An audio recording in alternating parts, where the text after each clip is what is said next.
They are marching together toward a treatment and ultimately a cure for ALS. This weekend, in fact, the ALS Association is holding their walk at the Urban Plains Park. Rachel Pishtek joins us today with more on this weekend's events. Welcome to the show, Rachel. Thank you. Thank you for having me. You bet. So many of us have heard of ALS, or maybe heard of Lou Gehrig's disease. That's what, also it's been called. And surprisingly, many of us do know someone who suffers from ALS or has a family member with ALS or who has passed. And as I shared with you, my good friend Julie, now I'm going to tear up.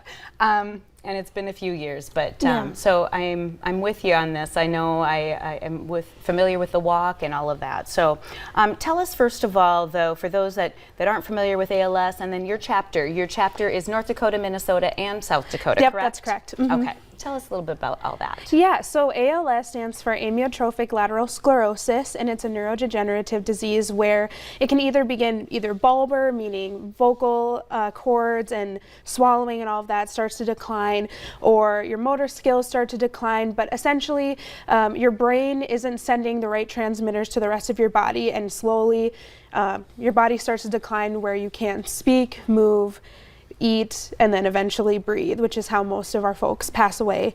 But it is something that's diagnosed between the ages of 40 and 60 generally. We've had rare cases before or after that.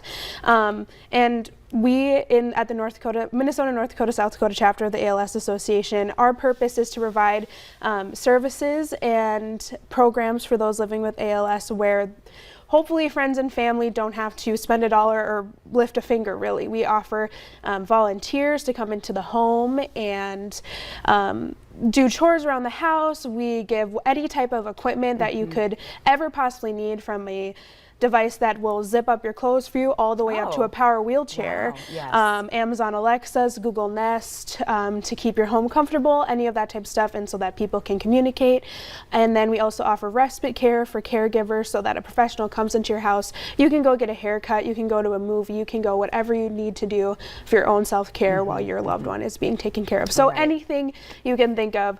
And it's expensive. It's expensive. I mean, it's all of these things that you're talking about It's are expensive. So the walk, let's talk about that, because I know you do other fundraising and so forth, and bring awareness to ALS in other ways, but every summer there's a walk. So tell us, this weekend you're looking for volunteers. How do people get involved? Yes, if you want to get involved with the walk, you can email our walk email address, which is walk, W-A-L-K, at alsmn.org. And you can ask for me, Rachel, and I'll get you connected with whatever opportunity you would like. You can register a team and start fundraising. We have a system where you can fundraise right through Facebook, or you can sign up to volunteer. We need lots of volunteers in both our Fargo location and our Bismarck location, happening on Saturday. Okay, and what time are we starting? 9 a.m. on Saturday morning. All right, and the walk then we have the information right up here. Yep. As well. So fantastic. Well, thank you so much, Rachel, for being with us, and keep doing what you're doing, and it's very much appreciated. Yeah, thank you. Yeah. All right, don't go anywhere. We have your daily dose of motivation next.